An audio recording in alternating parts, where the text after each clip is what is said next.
All right, let's check in once again with forewarned meteorologist Daniel McFarland. So it looks like we might have to break out the hot cocoa.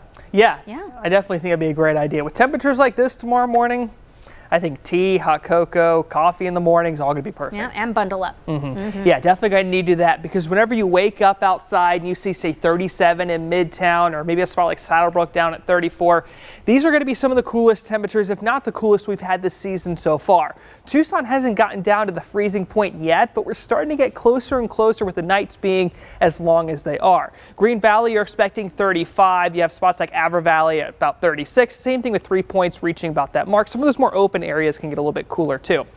Now, Sierra Vista is also going to be stopping, but one thing they're going to have, I think it's going to hold them up, is some stronger winds in the morning. That shouldn't make it so bad. But Wilcox, Douglas, Benson, even Safford, those are the spots I'm tracking that have the best chance to get into the 20s tomorrow. And this is going to be the first time Wilcox down at 23 degrees. So don't be surprised if over the next month or so we start to see a 19 or 18 coming up for this place. And that's something we'll look at during that time. But if you live closer towards Sells or Ajo, a little bit more comfortable there. So if you see these numbers and you're in Tucson and you're really hoping for low temperatures like that, don't worry, it's only going to be another day before we start to return to, say, 45 to 47 for those lows around the city. One thing that's going to help us out is how dry it's going to be tomorrow, because with that drier air, it really allows the afternoons to warm up quite a bit. That's why I could see in between 72 and 74 across most of town right here.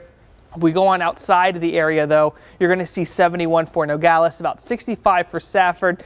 Another warm spot could be Sells at 74. Could even beat Phoenix, which is expecting 73. But for higher elevations, another thing I want you to keep in mind, at least for tomorrow, you might have the occasional wind gust around 20, 30 miles per hour. For the city of Tucson, most of us should be just fine. I don't think the wind's going to be a big issue for most of the city. But if you go towards the outside of town, Vail's right about here. That's going to be a spot I think could have consistently strong winds throughout much of the day. Now, the rest of the weekend should be relatively calm, but the biggest takeaway I want you to have here is the temperatures warming up quite a bit. Sunday up to about 78 degrees. It's been quite a while since we've gotten that warm. The reason why we're going to see that's because of high pressure that's building up over the southwest right now.